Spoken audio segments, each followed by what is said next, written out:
Olá, crianças! Meu nome é Renata, sou professora do quinto ano da Escola Estadual Zezé Lima, na cidade de Itaúna. E hoje nossa aula será sobre o PET 5, semana 4, aula de História. Vamos à dica para o estudante. Criança, nesta semana as atividades serão sobre a valorização das memórias e dos conhecimentos repassados oralmente. Aposto que você já aprendeu muitas coisas com seus avós, tios e vizinhos mais velhos, como lendas, mitos, receitas de chás caseiros e adivinhas, não é? Tudo isso faz parte da nossa história e aposto que você nem tinha se dado conta disso. No nosso dia a dia, fazemos história, ela é construída continuamente. Leia as imagens e textos sobre os assuntos tratados e faça as atividades propostas. Atividades. Você sabe o que é patrimônio cultural? Patrimônio cultural é tudo o que tem importância histórica e cultural para um país ou uma comunidade. Festas, danças, músicas, artes, culinária, esculturas, entre outros.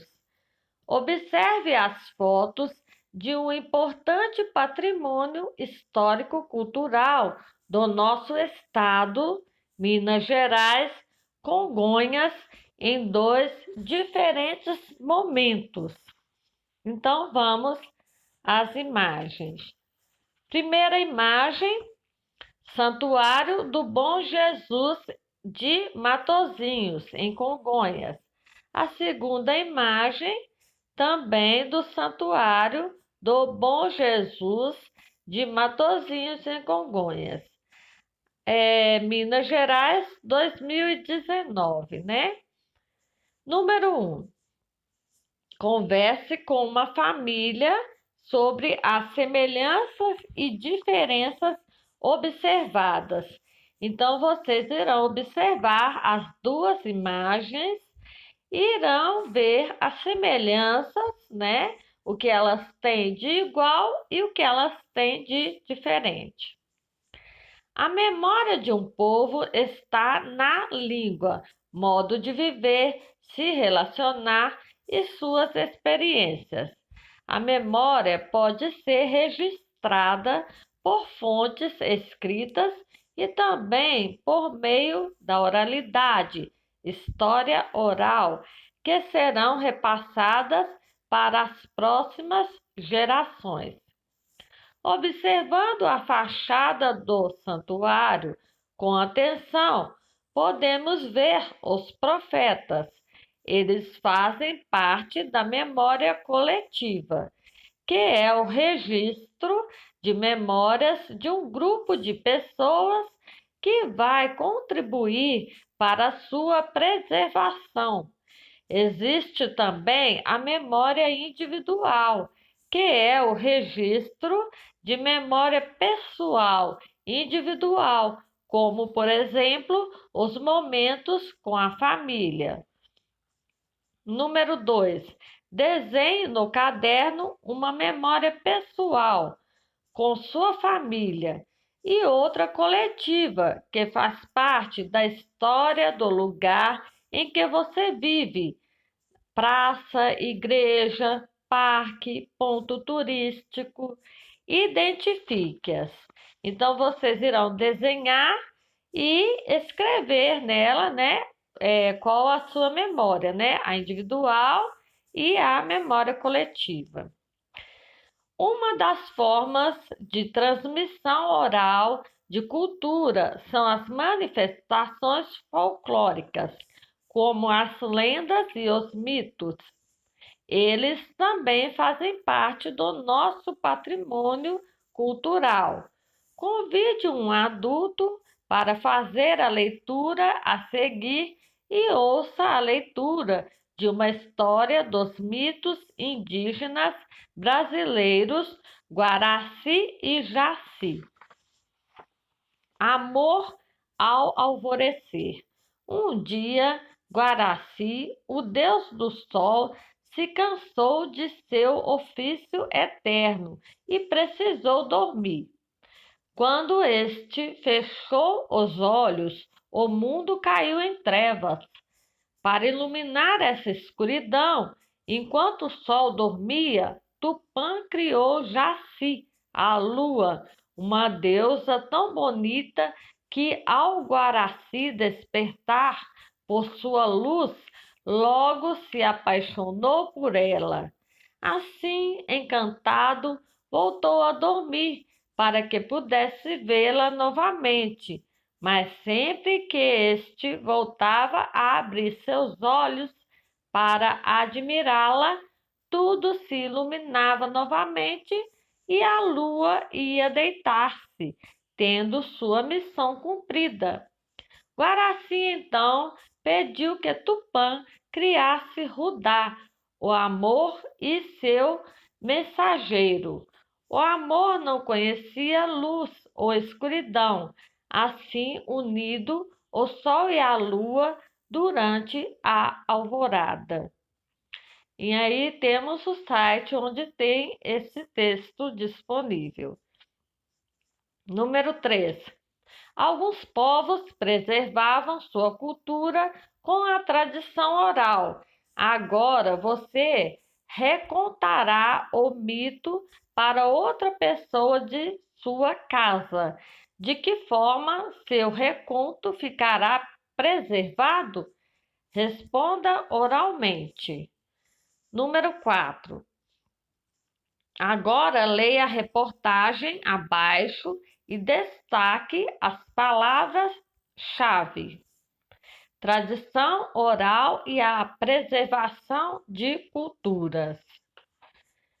A forma mais antiga de conhecer histórias é através da oralidade. A história ouvida pela sua avó, cuja sua bisavó contou-lhe e que hoje sua mãe lhe conta. Talvez não tenha nenhum registro escrito.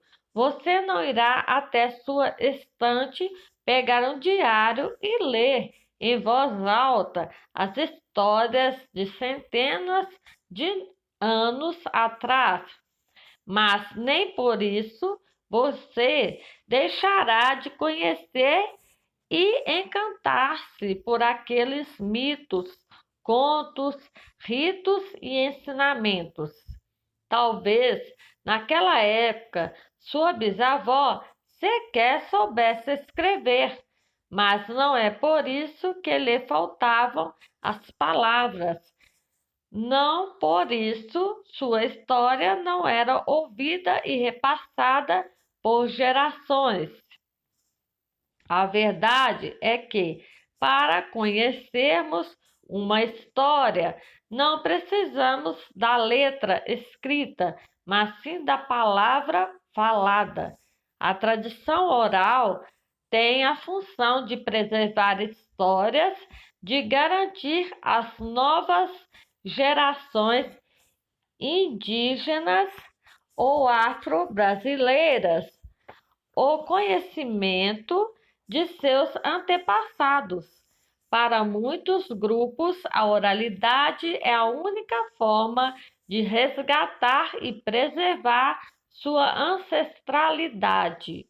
O conhecimento e prática religiosa, o uso de plantas medicinais, o cultivo do alimento, combate às pragas, as danças, as histórias, a pesca, caça, tudo isso nos foi passado através da oralidade. Não existem livros que nos expliquem como é a reza que nossa bisavó fazia. ou o poder da planta que ela utilizava, mas nem por isso desconhecemos. É através da oralidade que povos constroem sua cultura. É através da palavra que um indivíduo se torna capaz de construir sua identidade cultural. Essa tradição tem como objetivo não só o repasse de histórias, mas também a construção cultural de um povo. E aí temos o site onde está disponível este texto. Número 5. Encontre no caça-palavras 12 vocábulos relacionados a conhecimentos, textos e jogos repassados oralmente. As palavras deste diagrama estão escondidas na horizontal, vertical e diagonal. Aí temos tradição oral. Quem tem um PET impresso irá encontrar, né, marcando, né, aí com um lápis colorido ou com lápis mesmo de escrever circulando. Quem não tem o PET oral, o PET impresso, irá pegar e escrever as palavras no caderno para não ficar sem fazer a atividade, né? Aí não tem essa dica, mas eu estou dando essa dica para vocês poderem fazer a atividade.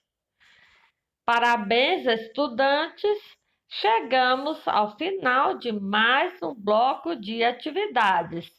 Então, beijos e até a nossa próxima aula.